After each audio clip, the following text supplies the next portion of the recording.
Hi everyone, my name is Tamara Basepain, and I wanted to share with you guys today how my family is making distance learning with autism a reality. Just to give you some background, I wanted to tell you a little bit about my family and myself. So I have three amazing kids, 4, 8, and 11. My two boys both live with autism. My oldest is in a district SDC class, it's a little bit higher functioning. My 8-year-old is in a county autism program, mostly nonverbal, working on mostly functional skills and bilateral skills. And then my 4-year-old is going into kindergarten next year. So we're also trying to get that ready to go. And my husband and I are both educators. So I was a science teacher for 12 years at a high school, and now I am currently the science coordinator for San Joaquin County Office of Education. My husband is a special education teacher for high school. He teaches mostly special education English for resource students, but he does also do some study skill classes and things like that. So while we both have education as a background, neither of us are autism specialists. And like most of you, as this all kind of started happening, I thought, where do I start? How do I actually do this? And so I started to ask myself a lot of questions and try to figure out, how do I make distance learning a reality? How do I make home school and not disrupt my kids' routines? So those of us that have kiddos with autism know how important routine actually is. Really, any kids need routine, but kids on the spectrum really need routine. They thrive on it. They do much better when they have their routines going. So I started to ask a bunch of questions, and my husband had this really great suggestion. Why don't you ask their teachers? So I started making a list of all the questions that I would want to ask my kids' teachers in order to make this happen. So I asked questions like, what's their routine? What do they like? What do they dislike about school? What are they doing while they're at school? And so we ended up coming up with kind of these 6 categories of questions that we asked both their teachers about in order to get as much information as possible to make distance learning happen for my kids and feel like we were really prepared to do this. So the first one, like I mentioned before, is what's their normal routine? What do they do when they're at school? What's their favorite part of school so that I can leverage that? And what's their least favorite part of school so that I could prepare myself for the unknowns, right? Like, how am I going to handle that behavior when I try to get them to do something that they don't like to do even at school? And because neither of us come from an autism background, other than being the parents of 2 autistic kids, we also wanted to know, what are they doing at school to work on their IEP goals? Because they're not all necessarily academic based goals. So how do they get their skills done? How do they meet those goals that are not maybe common sense to typical parents or educators? And what supports are being used at school in order to make sure that they stay on task and they're actually achieving these goals? And finally, as a parent, I really wanted to make sure that I could help my kids progress in their learning and maybe even achieve some of those goals and not regress. Because, even with extended school year, regression tends to happen in the summer. And I just had this huge fear of all the progress that my boys had made in school over the last couple of years is just going to be lost because of distance learning. And so it was very important to me to try to figure out how, as parents, we could make sure that that regression did not actually happen. So we talked to their teachers. And after talking with their teachers and kind of arming myself with a lot of different solutions, we then decided, all right, let's do this. And we decided to transform our home into school. We picked our dining room for a few different reasons. One, it fit all 3 kids. And 2, it was a place that we could set up for school during the week. And on the weekends, it all came back out as a regular dining room. So we make it part of their school routine on Friday afternoon when school is done to go ahead and take that table and reset it back up and put all of our school stuff away, which has been a huge help for the kids being able to feel like home is home on the weekends and know when they wake up Saturday morning that there's no school stuff out. There's nothing there that's going to make them feel like they can't just be kids in their own home anymore. And that's been such a good blessing for our kids to have that transition every week. It really doesn't take more than 10 or 15 minutes out of my weekend to put it away and put it back up. So I feel like it's been worth those few extra minutes that we spend. Once we got the classroom set up, then I had to ask myself, okay, what is the classroom actually going to look like? So after talking to their teachers, we realized that all 3 of our kids have a daily calendar, days of the week, weather type thing that they did every morning. So I wanted to keep that in their routine. And then they also all thrived on visual schedules, so knowing what was happening. So those are the first two things that we did. I went to Amazon and I ordered two relatively inexpensive items, a daily calendar that you can see on the right, and a actual schedule for the kids. And if you notice throughout the schedule, there's movement written in there. That's very intentional. We realized that that was important, and the kids needed to know when that was coming too. So the next thing that we did was we set up what the cubby was going to look like. So just to give a little reference to this, my 4-year-old and my 11-year-old, they did really well in a typical school setting. So we could have the table set up with pencil boxes and the calendar, and everything was fine for them. But my 8-year-old needed a little bit more support. So his teacher suggested setting up an independent workstation or a cubby station for him at home. So I went to Target and I bought a 3-drawer plastic rolling cart. It was about $12, so not super expensive. But you could use anything that has 3 drawers in it as long as it's kind of got a sequence to that. So one of the things that I really enjoy about this is these are drawered tasks that are supposed to be things that the student can do independently. So things that they already know how to do. So we would put things in the drawers that hopefully he could do on his own. Now, to begin with, I will say it took a lot of prompting because it was not at school and it wasn't even a preferred task to do at school. So we had to work with him. But now that it's been a few weeks, he's really gotten the hang of it and he's doing those tasks on his own. So if you're unfamiliar with these, the way it works is that on the top of the cubby, you have a sequence in a linear order of the drawers. So you can take those icons off and on and rearrange them in different orders. And we just use Velcro on the top to attach it, so it's not too difficult. He completes a task in the first drawer and then puts the completed task in a blue bin or a bin on the right side of him. Then he goes to the next icon, does the next drawer, completes the task, puts it in the bin until he's completed all 3 drawers. Then he can grab the all done icon and bring that over to the parents so that we can know that he's done and ready to go to the next task. So this did not come easily. We had to think about their sensory needs as we were setting this up. So some of the sensory needs that we addressed, one of them was using a chair topper so it could kind of have that constant sensory input for him. We used a trifold poster board to block out what was going on behind him. So when his brother and his sister were working on something, he wasn't distracted by it or annoyed by it. And then we also used noise canceling headphones. We had sensory break tables. We used token boards, all different things to keep him focused and on task. So you can see in the image right here, this top one, that is the sensory chair topper that his teacher provided to us. But really all that is an ankle stabilizer. So if your child's teacher doesn't have this to provide to you, you can just go to Amazon and look up ankle stabilizers and you'll find all kinds of different chair toppers, sensory input discs that will be able to be used for your child. So the thing that's neat about this is it has 2 different sensory things on the top and the bottom. So if he needs a little bit more, the opposite side of that has more spikes to it. So it's more sensory input. And then the other side has just a little rubber dot. So it's some sensory input, but not a lot. And then there's air between it. So we can kind of roll around on the chair and get that sensory input as he's moving. So you can see the whiteboard here, the trifold board, where it's blocking out his siblings behind him so that he can get that work done.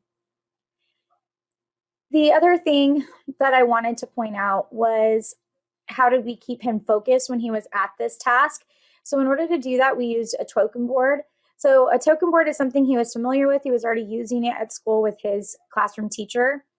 So his particular token board, it's 5 tokens and he earns whatever it is he's working for. But to make sure that it was highly reinforcing, we worked with our behavioral specialist group that's coming in for my son right now.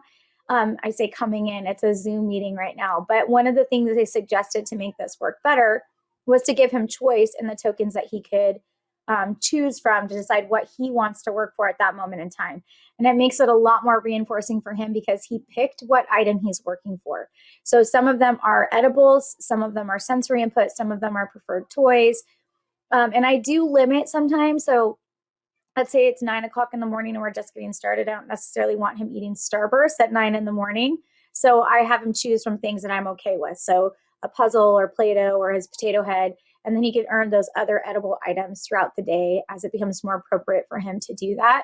Depending on your child's needs, choose what works for them, what's most reinforcing. The other thing that we did is we made the icons on the token board.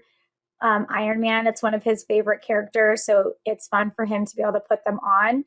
And he earns a token for every task completion or for coming back to the table. So maybe he stepped away and we needed to redirect him back. He'll get to earn a token to put on the board. So to begin with, we were pretty liberal with how he earned the tokens. But as time has kind of gone on, we've made it a little bit more stringent for him. And he has to do a little bit more work before he can actually earn that token and get to that prize.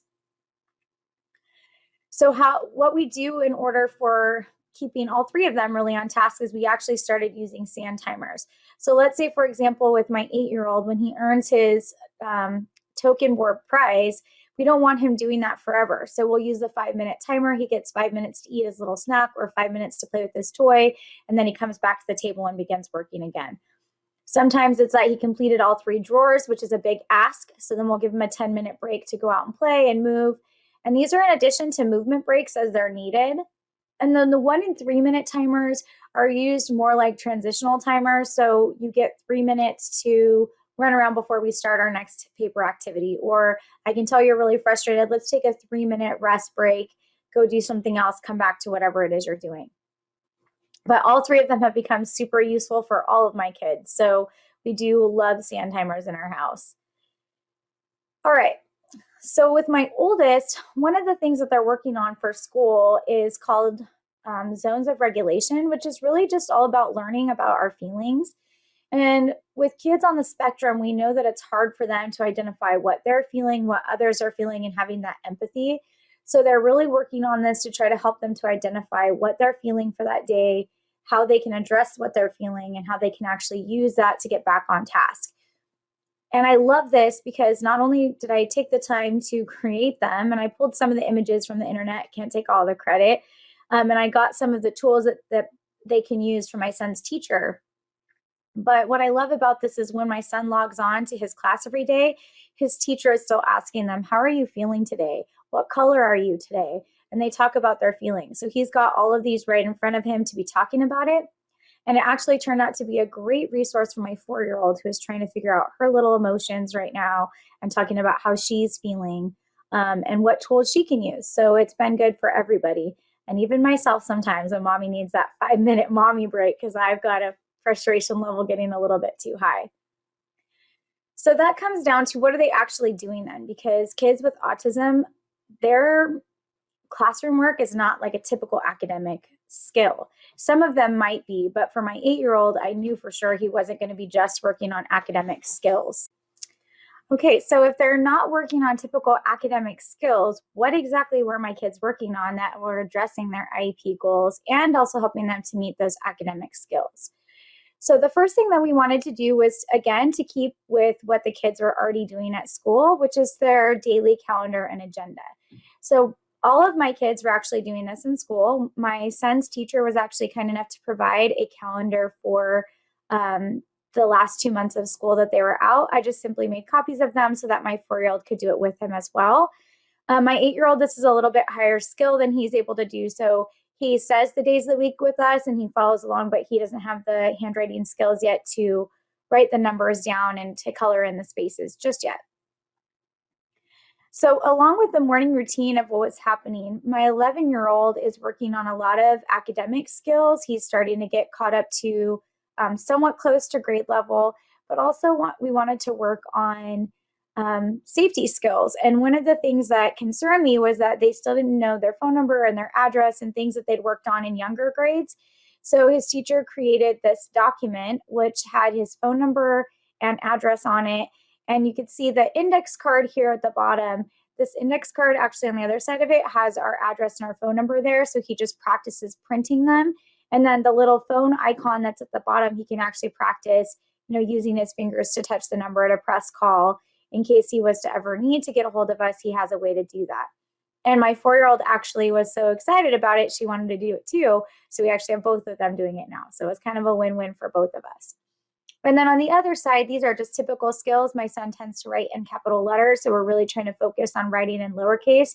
So it's laminated. He can write all of his lowercase letters, wipe it right back off. And then for his math skills, he has a numbered chart so that he can work on counting, adding, subtracting, and all that good stuff. So beyond the morning routine, all three of my kids also had a circle time type activity that happened during their day. They may not call it circle time, but I wanted to stay true to that, especially because it was something that my 8-year-old was working on verbal skills with. So his teacher provided this choice board where he gets to pick which book he wants to do for circle time. And then he has to actually say, I chose whatever book it is that he chose for that day. So he's getting to choose, and he's also building verbal skills. And it's teaching them how to take turns too, it turns out, because they take turns picking who gets to choose a book that day, which has been good for all of them. And we also use this time as a time for my 11-year-old to practice his reading skills. So it's been good for everybody. And then along with the daily skills, for my 4-year-old and my 11-year-old, they did have more typical academic work that they were going to be working on. So I pulled a lot of the work from the stuff that was provided by my son's teacher. I also pulled stuff from the SJCOE Locker website. There were great resources there for both math and ELA. And then I also used education.com because I was, as a science teacher, wanting to bring in more science that was grade appropriate for my kids. So I found some sites that had great activities that I could do along with the stuff I was already providing them. And then for my 4-year-old, I actually found a website called Easy Peasy Homeschool, or Homeschool All in One.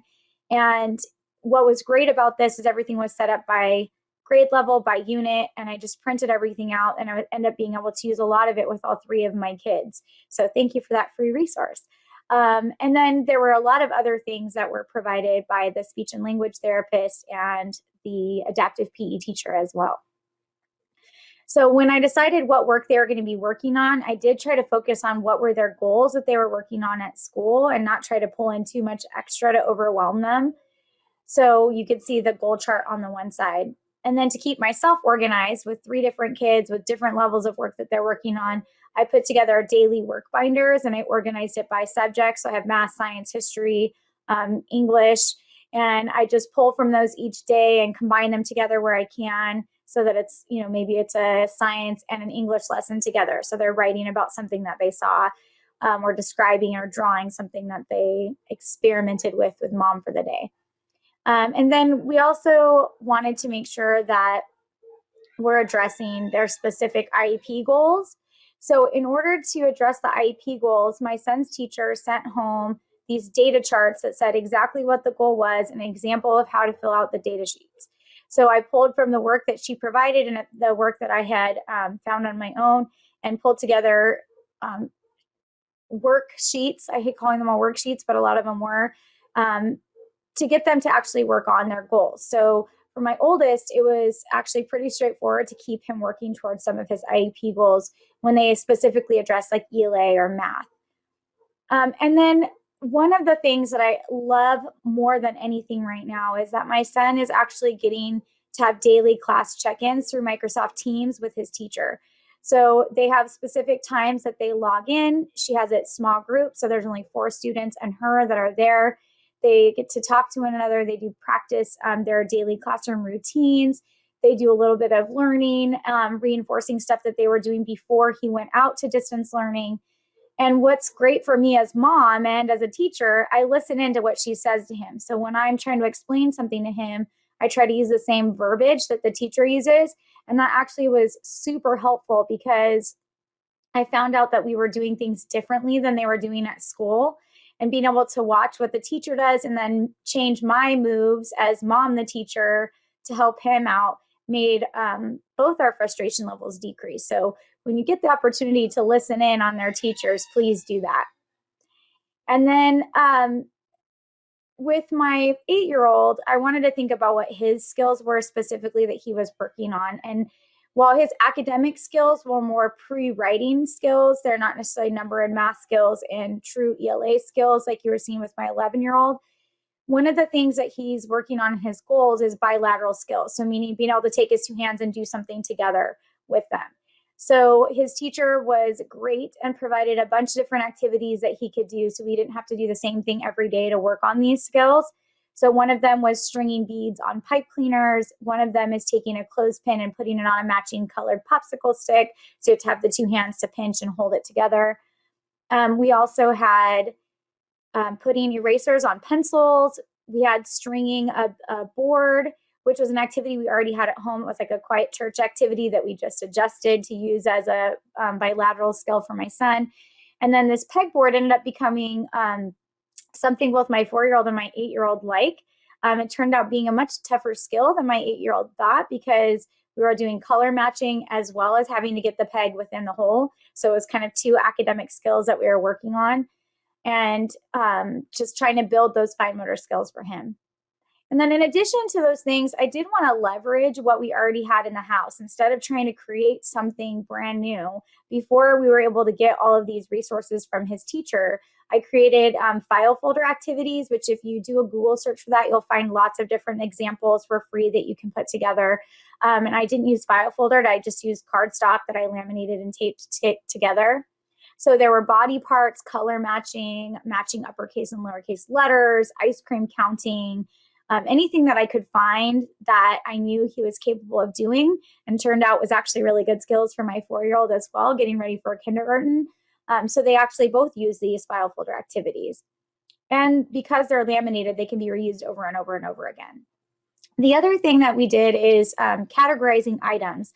So my son loves Disney movies, as most kids do, and he has tons of the little Disney figurines. So what I did is I collected all the little figurines from different movies that we had, and I created a matching chart. So what I do is I mix up the characters, give him a bag of mixed characters, and he has to put the character on the right video icon. So he's matching the character with the movie. And what was funny is this actually became a tougher skill than I thought, because if the character was not on the movie image, he didn't want to put it on that page. He'd set it off to the side between them. It goes next to this, but it's not on there. But it was a good way for him to have to start generalizing where things go. And then as his teacher was able to provide us with more materials, we were able to start doing things like categorizing like items. So things that you might find around the house and what category they actually go into. So whether things you read, kitchen tools. And these are little icons, but we've actually built on that. So I'll put into a bag forks, spoons, ocean animals. I have a bunch of Finding Nemo characters, and we have him sort them out, the actual items too. So it's the icons and items that he's working on. So we can generalize them across the picture plus the general category. We also have writing skills. So it was really important for me that even though my 8-year-old is mostly nonverbal and still working on those bilateral skills, that he is 8, I'd like him to start writing something, even if it's just his name and being able to identify his name. So I created a file folder board where it has his letters, and he has to match the letters of his name to the letters on there. He ended up being able to do that very quickly. So we took the matching boards away, and he had to then just sequence the letters in the right order. And once he was able to do that, then we gave him an expo marker, so a whiteboard marker, and he had to actually trace the letters. So he's starting to learn those writing skills. And it actually showed me where he was weak. So I know anything that's got curves in it are really hard for him. Anything that has straight lines are a little bit easier. And then his teacher was also able to provide for us the wood manipulatives for handwritings without tears. So now we're actually taking the letters of his name, creating them with the wood blocks from Handwriting Without Tears, tracing them, and talking about how to write the letters. So big line down, small circle across, bigger circle across for the B, and so on. So that's all a ton of work and lots to do. And there's a lot more beyond that we've been working on with the kids. But the reality is this did not come easy, and keeping them focused was not always an easy task. So in order to keep this going, we actually used incentive charts, which we got from my 11-year-old's teacher. Thank you, Mrs. Woodfolk. And we used stickers. So as they completed tasks, they earned their stickers. They fill up their whole incentive chart for the week, they get to earn a prize. So we have changed the prizes from things like a family movie night where we put up a big white sheet and we pop popcorn and we watch a movie together, to dollar store items that we rated the Target dollar bins for, and we have a little bucket of small toys that they can choose from. So we try not to always have them be a monetary prize because I don't want them to think that's how it works, but this incentive chart and being able to buy something from a school store was being used in my son's school. So we were kind of just building on what they were already doing at school, and it's really reinforcing for my 4-year-old as well. So that's been very helpful to keep those two on track. And for my 8-year-old, the token board, it has to be more of an immediate response to him doing what he needs to do. So those are used daily throughout the day for him to be reinforced with what he's supposed to work on.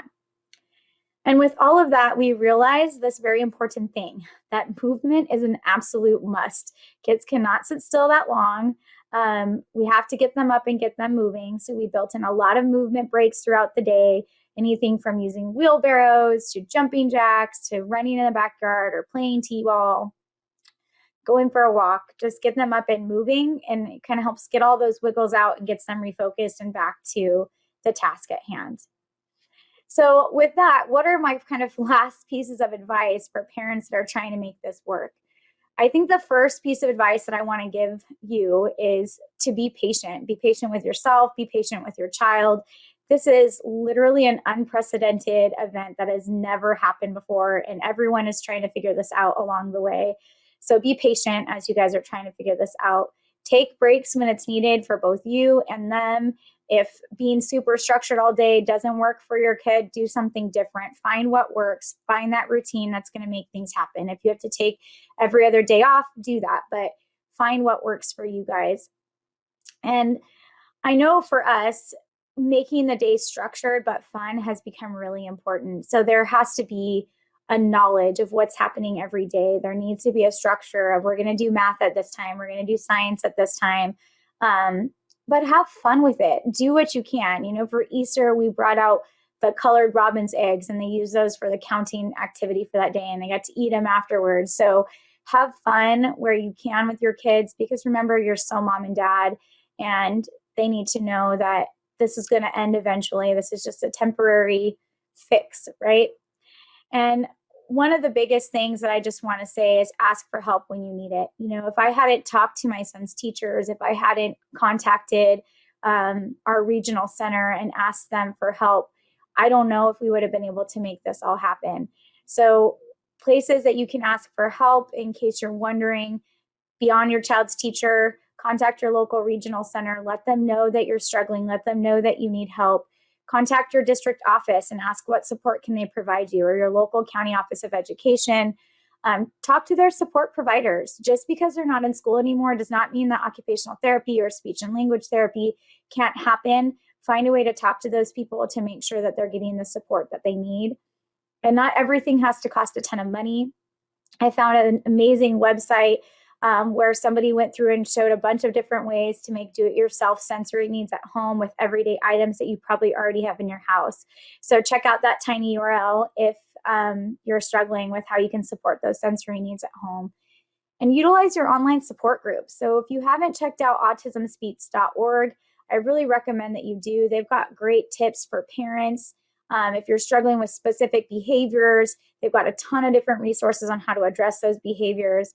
But utilize the help that you can get.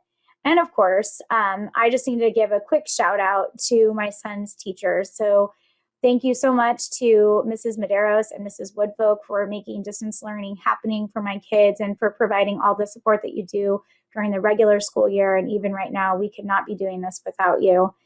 And if you guys ever have any additional questions and you guys would like to contact us, either from a parent perspective or educator perspective, please feel free to contact myself or my husband. Our email addresses are right there on the bottom of the screen. And just remember, give yourself a little grace. You got this. You know, just good luck. Hang in there. This will all end soon. And hopefully you got something out of this sharing today. And if you need anything, please reach out. Take care.